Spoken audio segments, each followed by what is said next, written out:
থেকে উঠে যাবেন না, কেউ যাবেন না। পানি পিপাসা লাগলে বোতল নিয়ে আসবেন, যাদের সমস্যা আছে পানি পিপাসা লাগতে পারে আগে থেকে পানি নিয়ে আসবেন। 3-4 জন আজকে ওঠানামা করছেন, আগামী দিন থেকে কেউ ওঠানামা করবেন না। একজন যায় সব ওদিকে তাকায় থাকে, সবার মনোযোগ ওদিকে চলে যায়, কেউ উঠবেন না, কষ্ট করে বসে থাকবেন।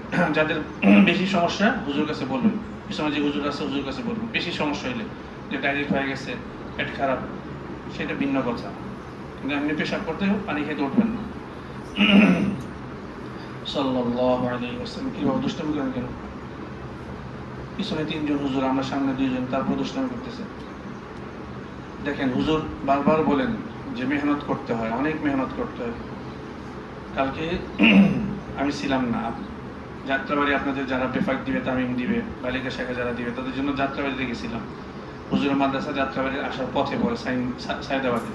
রাফসান, আসতে যে কষ্ট, কালকে বুঝছি যে কি কষ্ট।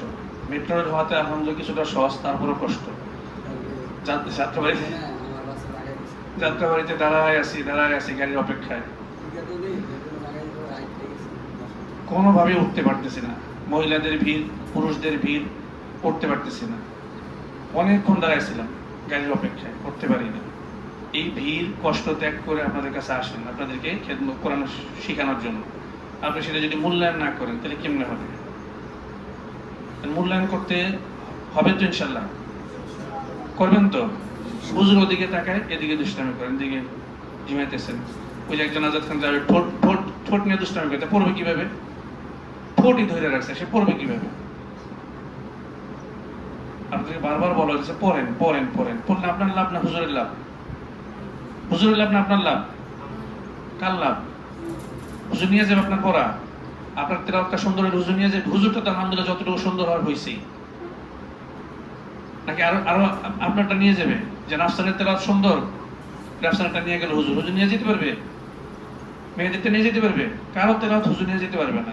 আপনি যা পড়বেন সেটা আপনার সুন্দর হবে। এই যে আপনাদের মনে করেন আমার দাড়ি পেকে গেছে আলহামদুলিল্লাহ, 40-এর ঊর্ধ্বে বয়স, এখন আপনাদের সাথে আমি পড়ি, কেন পড়ি? আমার তেলাওয়াত সুন্দর না? যতটুকু আছে তার চেয়ে আরো সুন্দর করার চেষ্টায় বসি। ক্লাস বাদ দিয়ে বসতেছে, নাহবিমির ক্লাস, মিজান ক্লাস বাদ দিয়ে আপনাদের সাথে সময় দিতেছে। আপনারা যতটুকু চিল্লাই না পড়েন তার চেয়ে বেশি আমি চিল্লাই পড়ি। কেন পড়ি? যে আমার তেলাওয়াত সুন্দর হওয়া দরকার। তেলাওয়াত সুন্দর হলে নিজের কাছে ভালো লাগে, পড়তে আনন্দ লাগে। তারপর পড়তে কি লাগে? আনন্দ লাগে। কোথায় গেলে বলে ইয়াদ আলহামদুলিল্লাহ মোটামুটি আছে, জট্টু আছে আলহামদুলিল্লাহ আছে, কিন্তু কোথায় গেলে লজ্জা লাগে। তেলাওয়াত করে হুজুর একটু তেলাওয়াত করে, লজ্জা লাগে। আরেকটু যদি সুন্দর করে পড়তে পারতাম, এই আক্ষেপ থাকে। আপনাদের পিছনে সময় দেওয়া হইতেছে, শ্রম দেওয়া হইতেছে, আপনাদেরও ক্লাস বাদ দিয়ে এখানে বসানো হইতেছে, হেফজখানার ক্লাস বাদ, নাজেরার ক্লাস বাদ দিয়ে এখানে পড়ানো হইতেছে। আপনার মনোযোগই দেন না। মনোযোগ দেওয়ার জন্য একটা ঘটনা শোনেন। মনোযোগ দিলে কি ফায়দা হবে? আমি যার বয়ান নকল করি, কয়েকজনের বয়ান নকল করি, বিশেষ করে জুলফিকার নকশবন্দি দাওয়াত বরকাতুহ। নাম কি? জুলফিকার। কি নাম? নামটা শুনে রাখেন, জুলফিকার। কি নাম? আপনারা রোদ্রে বসেন কেন? রোদ্রে বসবেন না, কোথায় বসেন? জুলফিকার। কি নাম? রাফসান। কি নাম? এখন আছেন উনি, দুনিয়াতে আছেন, বর্তমানে আছেন, পাকিস্তানের একজন লোক। উনি একটা ঘটনা বলছেন, ওনার নিজের ঘটনা, এই জন্য আপনাদেরকে শোনাইতেছি। এক আপনাদের বয়সে 12-13 বছর এক বালক ছাগল চড়ায়। সোজা বসেন। ছাগল চড়ায় বুঝেন? ছাগল নিয়ে যায়, দেখছেন কখনো? আপনার ঢাকা শহরের মানুষ দেখেন নাই। ছাগল নিয়ে যায়, গরু নিয়ে যায় চড়াইতে। ধান ক্ষেত থাকে, চক থাকে, ওখানে নিয়ে চলে যায়। ছাগল চড়ানো সহজ? ছাগল দেখছেন কুরবানির সময় ছাগল কিনে মানুষ দেখছেন? যদি ছাগলের জিদ ধরে যাইব না, ওটা আলগায় নিয়ে যেতে হয়, তাই না? নেওয়া যায় না, যত ছোট ছাগলই হোক। যদি রাগ করে যে না আমি যাবো না, ঠেটামি করে, ওটা না আলগায় নেওয়া ছাড়া কোনো সহজ না, তাই না? নিতে পারবেন না, মনে হচ্ছে চুম্বকের সাথে লেগে রয়েছে। তো ছাগল পালা অনেক কষ্টে, গরু পালা সহজ, উট পালা সহজ, ছাগল পালা অনেক কষ্টে। সে ছাগল চড়াইতো, এই রোদ্রের মধ্যে ছাগল চড়াইতো। এখন আমরা পাখা নিচে বসে আছি আলহামদুলিল্লাহ, চতুর্দিকে আলো বাতাস আছে, দেওয়াল আছে, টিনও নাই, তারপর গরম লাগতেছে না? আর আমাকে আপনাকে যদি রোদ্রের মধ্যে দেওয়া হয়, কোনো ছায়া নাই, বাতাস নাই, তাহলে কেমন লাগবে? ঘেমে যাবো না সব? তো ঘেমে ঘুমে একবার সে কালো হয়ে গেছে। বিকেলবেলা যখন বাসায় আসতো, শুইলেই ঘুমায় যেত, পড়ালেখা নাই, কোনো কিছু নাই, তারা এইভাবে জীবন যেতেছিল। একদিন ছাগল চড়াতে যাইতেছে রাস্তায়, আপনাদের মতো এক তালেবে ইলমের সাথে দেখা, মাদ্রাসার ছাত্রর সাথে দেখা। দেখার পরে সে বলতেছে, ভাই তুমি কোথায় যাও? বলে আমি ছাগল চড়াইতে যাই। ছাগল চড়াও কেন? তোমার বয়স কি ছাগল চড়ানোর বয়স নাকি? তুমি কোথায় যাও? বলছে ওই ছাত্রটা জিজ্ঞেস, তুমি কোথায় যাও? আমি মাদ্রাসায় যাই। মাদ্রাসায় কি কি আছে? মাদ্রাসায় ঠান্ডা পানির ব্যবস্থা আছে, আলো বাতাস আছে, বাতাসে পাখার ব্যবস্থা আছে, উপরে ছাউনি আছে, অনেক সুন্দর পরিবেশ। দুপুরে খাইতে পারি, সকালবেলা খাইতে পারি, ঠান্ডা পানি খাইতে পারি, বরফ মিলার পানি খাইতে পারি। তো বলছে মাদ্রাসায় এত কিছু পাওয়া যায়? বলছে হ্যাঁ, মাদ্রাসায় এই সুবিধা আছে। তুমি মাদ্রাসায় যাবে? বলছে আমি আমার আব্বা আম্মার সাথে কথা বলে মাদ্রাসায় পড়বো। আব্বা আমার কাছে বোঝায় বলছে, আব্বা আম্মা দেখলো যে হ্যাঁ, ছেলে জীবন তো নষ্ট হয়ে যেতেছে, শেষ হয়ে যেতেছে, এইভাবে সারাদিন পড়ালেখা সারা মাঠে ছাগল চড়াবে, এইভাবে তো জীবন যাবে না, কিছু তো করতে হবে, পড়ালেখা শিখতে হবে। তো বাবা মা রাজি হয়েছে যে ঠিক আছে, তুমি আমাদের কষ্ট হয়ে হোক তুমি লেখাপড়া করো, তাওহীদ তুমি মাদ্রাসায় যাও, মাদ্রাসায় যাই পড়ালেখা শিখো। তো মাদ্রাসায় যখন ভর্তি করছে, জুলফিকার নকশবন্দি দাওয়াত বরকাতুম বলতেছেন যে আমি অবাক হয়ে গেছি যখন আমার কাছে নিয়ে আসছে, একবারে কালো কুসকুসে, রোদ্রে পুরা কালো হয়ে গেছে। ওই ছেলেকে নিয়ে আসা ওই প্রতিবেশী ছাত্র পরামর্শ দিতেছে যে হুজুর আর ভর্তি করে নিলে ভালো হয়, এই মাদ্রাসায় পড়বে। আর বাবা মার আমি রাজি করাইছি, বাবা মা আসছে। তো বলছে বাবা তুমি পড়বে? বলছে আমি পড়বো। তো ভর্তি করা নিছে। উনি বলতেছিলেন যে ছেলেটার এত মেধা আল্লাহ তাআলা দিয়ে রাখছেন, এত মেধা, অল্প কয়েকদিন পরে মধ্যেই কায়দা আমপারা শেষ করে হেফজ সবক নিয়ে নিচ্ছে। হেফজ খুব তাড়াতাড়ি শেষ করে ফেলছে। শেষ করে এখন তেলাওয়াত অনেক মুগ্ধকর তেলাওয়াত, অনেক সুন্দর তেলাওয়াত। আপনারা যে যেরকম তেলাওয়াত করেন এর চেয়ে অনেক সুন্দর। উনি একদিন ঘটনা বলতেছিলেন যে আমি মুরাকাবার নাম শুনছেন কখনো? মুরাকাবা নাম শুনছেন? আপনারা শুনবেন না, ছোট মানুষ তো। আফান, মুরাকাবা নাম শুনছেন? বাংলায় সহজ বাংলা বলে ধ্যান। মুরাকাবা, মিম পেশ মু, রা আলিফ জবর র, কফ জবর ক, বা জবর বা, মুরাকাবা তা দুই পেশ তুন, মুরাকাবাতুন। বাংলা বলে মুরাকাবা। হ্যাঁ, মুরাকাবা হলো একাগ্র চিত্তে নির্জনে বসে আল্লাহর ধ্যান করা। আল্লাহ রাসূল সাল্লাল্লাহু আলাইহি ওয়াসাল্লাম এটা করতেন ওহী পাওয়ার আগেও। নির্জনে বসে বসে এই কে বানাইলো আল্লাহ, এই কে বানাইলো আসমান, কে বানাইলো জমিন, কে বানাইলো পাহাড়, কে বানাইলো নদী ইত্যাদি চিন্তা করা, কে বানাইলো এগুলা। আমি যে চলাফেরা করতে পারতেছি, যে আমি এমন করতে পারতেছি, এমন করতে পারতেছি, এগুলো তো অনেকে করতে পারে না। পারে? অনেকে চাইলেও পারে না, অনেকে নড়তেই পারে না। আমি যে করতে পারতেছি, আমি যে ঘুমাইতে পারতেছি, কথা বলতে পারতেছি, কে শক্তি দিল? এই নিজে আমার এক সময় ছিলাম না, দুনিয়াতে আসছি, আবার কিছুদিন পরে কি করব? দুনিয়া থেকে চলে যাব, চলে যাওয়ার পরে আমার কি হবে? কি প্রশ্ন করবেন আল্লাহ তাআলা, কি প্রশ্ন উত্তর দিব? এই আল্লাহর সৃষ্টি সম্পর্কে ধ্যান করা, চিন্তা ভাবনা করা নির্জনে বসে, এটাকে কি বলা হয়? মুরাকাবা। কি মুরাকাবা? যে আমার মৃত্যুর পরে আমাকে সাদা কাপড়ে একটা খাটে বিছানো হবে, আগরবাতি দিয়ে জ্বালানো হবে, যেন দুর্গন্ধ না হয়, পশু পাখি যেন না ছিঁড়ে নেয় আমাকে, এই জন্য মানুষ পাহারা দিবে। হ্যাঁ, কিছু মানুষ বরই পাতা দিয়ে পানি গরম করবে, আমাকে ধুবে, আমি কিচ্ছু নড়াচড়া করতে পারবো না, মানুষ এসে কান্নাকাটি করবে, আমার লাশটা ঘর থেকে নিচে নামাই দিবে, ঘরেও রাখবে না, বলবে বাইর করো বাইর করো বাইর করো। এত শখ করে আমি বাড়ি বানাইলাম, 5 তলা 6 তলা যত তলাই বানাইলাম, ওই ঘরেও কি রাখে না? রাখে? মৃত্যুর পর রাখে? এর নিচে নামা, নিচে নামা, ওই সিঁড়ির গ্যারেজের কাছে একটা ছোট্ট একটা জায়গা, সেখানে না রাখে, অথবা রাস্তায় নিয়ে রাখে। যে এইগুলা সম্পর্কে চিন্তা করা। মাইকে এলান হবে যে দেলোয়ার মারা গেছে, মাইকে এলান শুনে মানুষ আসবে, সাময়িক সময়ের জন্য দেখবে, দেখে চলে যাবে, বলবে ভালো ছিল অথবা খারাপ ছিল, এগুলো বলে চলে যাবে। আবার আমাকে সাদা কাপড় পরানো হবে, মানুষ কাঁধে করে মসজিদে নিয়ে যাবে, মসজিদে জানাজা নামাজ হবে, জানাজা নামাজ পর গর্ত খনন করা হবে, ওইখানে বাঁশ রাখা হবে, তারপরে ভোগলা রাখা হবে, ওই বাঁশের নিচে রাখা গর্তের মধ্যে আমাকে রেখে ভোগলা চাপা দিয়ে, বাঁশ চাপা দিয়ে মানুষ এসে পড়বে। এইগুলো সম্পর্কে চিন্তা করে, এটাকে বলা হয় কি? মুরাকাবা। তো জুলফিকার নকশবন্দি দামাত বারকাতুহু বলেছেন, আমি একদিন মুরাকাবা করতেছি আসরের পরে, দেখি যে একটা মানে অসম্ভব সুন্দর কোরআন তেলাওয়াত আসতেছে, আওয়াজ আসতেছে। কখনো এরকম সুন্দর তেলাওয়াত আমি শুনি নাই। তো আমি তারপরও চেষ্টা করলাম মুরাকাবায় থাকি, কিন্তু দেখলাম যে না, মুরাকাবা আমার ধ্যান বসতেছে না, তেলাওয়াতের প্রতি আমার মন আকৃষ্ট হয়ে যেতেছে। তা আমি ওই মুরাকাবা কয়েক মিনিট করে বাদ দিয়ে আসলাম। রাস্তায় যারা যাতায়াত করতেছিল তারাও ওই তেলাওয়াত শুনে থমকে দাঁড়াইছিল। এত সুন্দর তেলাওয়াত ওই ছেলেটার। কোন ছেলেটার? কালো, যে কি চড়াইতো? ছাগল চড়াইতো, সেই ছেলের তেলাওয়াত এত সুন্দর।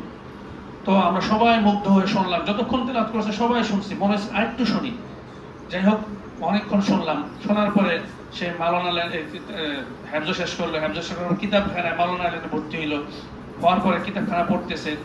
ইদানিং ঘোষণা হয়েছে হেফজ প্রতিযোগিতা। হেফজ প্রতিযোগিতা জানেন? হিফজ প্রতিযোগিতা হয়, আপনারা যখন হেফজ পরীক্ষা দেন না, প্রতিযোগিতা হয় আঞ্চলিক পর্যায়ে, বাংলাদেশ পর্যায়ে, বিশ্ব পর্যায়ে। যে শোনেন না তাকরিম ইত্যাদি ইত্যাদি, সাকিব ওনারা যে পুরস্কার নিয়ে আসছে, শুনছেন না? আপনারা শোনেন নাই কখনো? তো এরকম এই প্রতিযোগিতা হবে পাকিস্তানে, একটা জায়গায় প্রতিযোগিতা হবে। ওই প্রতিযোগিতায় বিচারক হিসেবে একজন আরবি আছে, সৌদি আরবের বাইতুল্লাহর হেরেমে, মানে বাইতুল্লাহর আশেপাশে থাকে এরকম একজন বিচারক আছেন, যিনি ওইখানকার শায়েখ। তো ওস্তাদের সাথে পরামর্শ করছেন, ওস্তাদরা বলছে তোমার তেলাওয়াত তো সুন্দর, যাও তুমি পুরস্কার প্রতিযোগিতায় যাও। ওই প্রতিযোগিতার পুরস্কার ছিল যে ফার্স্ট হবে, প্রথম স্থান অধিকার করবে, তাকে ওমরা করানোর সুযোগ দেওয়া হবে। আপনাদেরকে পুরস্কার ঘোষণা দিয়েছিলাম না? আপনাদের তো ফার্স্ট বলি না, প্রথম দ্বিতীয় তৃতীয় হইলো কি বলছি? ওমরা করার সুযোগ বলছি না? তো ওই লোক পাকিস্তানের সুযোগ দিয়েছে যে যে প্রথম হবে তাকে ওমরা করানো হবে। তো ওস্তাদের সাথে পরামর্শ করে প্রতিযোগিতায় অংশগ্রহণ করছে। অংশগ্রহণ করার পরে তার তেলাওয়াত সুন্দর ছিল, ইয়াদ সুন্দর ছিল, সে প্রথম হয়ে গেছে। এখন ওই যে আরবি যে ছিল, বুঝতেছেন তো সবাই, আরবি সে বিচারকের হিসাবে নাম ঘোষণা করবে। তো নাম ঘোষণা করার পরে এখন ওমরা যে সে পাবে সেটা তার নাম বলে না, অন্যজনের নাম বলে। ও সে বলছে যে আমি দুইটা পুরস্কার দিব, এক নম্বর পুরস্কার হলো তো ওমরা, দ্বিতীয় আরেকটা পুরস্কার তার জন্য আছে আমার পক্ষ থেকে। হোসেন বসতেছেন, সিফাত বসতেছেন, দ্বিতীয় আরেকটা পুরস্কার আছে আমার জন্য। তো দাঁড়ায় বলছেন যে প্রথম পুরস্কার হলো সে ওমরা, দ্বিতীয় পুরস্কার হলো আমি যখন আমি এই পাকিস্তানে আসছি তখন আমার একটা উপযুক্ত মেয়ে আছে, ওই মেয়ের অনুমতি নিয়ে আসছি আমি, যে মেয়ের একটা বিয়ে দেওয়ার ভালো ছেলে পেলেও অনুমতি নিয়ে আসছি, ছেলের সাথে বিয়ে দিয়ে দিব। তো দ্বিতীয় পুরস্কার হলো এই ছেলের সাথে আমার মেয়ের কি দিয়ে দিলাম, বিয়ে দিয়ে দিলাম। হুজুর একজন হুজুরের নাম বলছেন, তোফাজ্জল সাহেব হুজুর, এখন আছেন আলহামদুলিল্লাহ আরজাবাদে। হুজুরের কাহিনী আমি শুনছি 96 সালে, সেটা আপনাদেরকে কথা প্রসঙ্গে বলা। আরজাবাদে 1 বছর হেফজ শোনাইছিলাম, শুনছিলাম তখন শোনা কথা, হ্যাঁ, যাচাই করার সুযোগ হয়নি, হুজুরকে কখনো সাহস করে জিজ্ঞাসা করার সুযোগ হয়নি। হাফেজ ফয়জুর রহমান সাহেব হুজুর যার কথা বলছেন, বাংলাদেশের উল্লেখযোগ্য হাফেজদের মধ্যে একজন ছিলেন হাফেজ ফয়জুর রহমান, মারা গেছেন, ইন্তেকাল করেছেন রাহিমাহুল্লাহ তাআলা। হুজুরের কাছে পড়ার সুযোগ হয়েছে, শোনানোর সুযোগ হয়েছে। তো হাফেজ যে ফয়জুর রহমান, হাফেজ ফয়জুর রহমান রহমাতুল্লাহ আলাইহি পুরস্কার ঘোষণা করছেন ছাত্রদের মধ্যে, যে তোমাদের মধ্যে যে এক বসায় নির্ভুল কোরআন শরীফ শোনাতে পারবে তার জন্য একটা পুরস্কার আছে। বুঝছেন? এক বসায়, মানে নামাজের সময়, খাওয়ানোর সময় আর পেশাব পায়খানার সময় ছাড়া, এক বসায় পুরো কোরআন শরীফ আলিফ লাম মিম যালিকাল কিতাবু থেকে নিয়ে মিনাল জিন্নাতি ওয়ান নাস পর্যন্ত শোনাইতে পারবে এবং নির্ভুল শোনাইতে পারবে, তাদেরকে আমি পুরস্কার দিব। তো 3 জন ছিল, 3 জনের এরকম পারছে।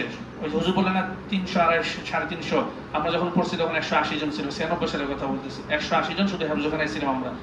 তো এই 3 জনের মধ্যে একজন ছিল একবারে ছোট, বিবাহের অনুপযুক্ত, আরেকজন ছিল রাজি হয় নাই, তৃতীয় জন এই যে তোফাজ্জল সাহেব হুজুর, যিনি আরজাবাদের বর্তমানে বড় হুজুর নামে প্রসিদ্ধ, তোফাজ্জল সাহেব হুজুরের বাবা মাকে ডাকাইছে, ডাকায় বলছে যে আপনার ছেলে পুরস্কার পাইছে, সেই পুরস্কারটা আমার পক্ষ থেকে এরকম মনে মনে ছিল যে আমি আমার মেয়ের সাথে যে নির্ভুল শোনাইতে পারবে তাকে পুরস্কার হিসেবে বিবাহ দিয়ে দিব, আপনারা রাজি আছেন কিনা? তারা বলছে হ্যাঁ আমরা রাজি আছি। তখন হুজুরের সাথে হুজুরের মেয়ের কি হয়, বিয়ে হয়। তো প্রসঙ্গক্রমে বলা, তো ওই শায়েখ ওই ছাগল চড়াইতো, যে ছাগল চড়া কালো হয়ে গেছিল, ঘেইমা একবার অবস্থা খারাপ, সেই ছেলের সাথে কি দিল, বিয়ে দিল। বিয়ের পরে এখন ছেলেকে বাইতুল্লাহ নিয়ে যাবে। ওই শায়েখের এম্বাসিতে একজন পরিচিত লোক ছিল, যে অল্প সহজে কাজ হয়ে গেছে, সে তো ভিসা চাইছিল কিসের, ওমরার, মাত্র 14 দিন বা 13 দিন ওখানে থাকার। সে এখন সাময়িকভাবে 5 বছরের জন্য ভিসা আবেদন করলো এই শায়েখের বরকতে। শায়েখ 5 বছর ভিসা আবেদন করার পরে মঞ্জুর হয়ে গেছে।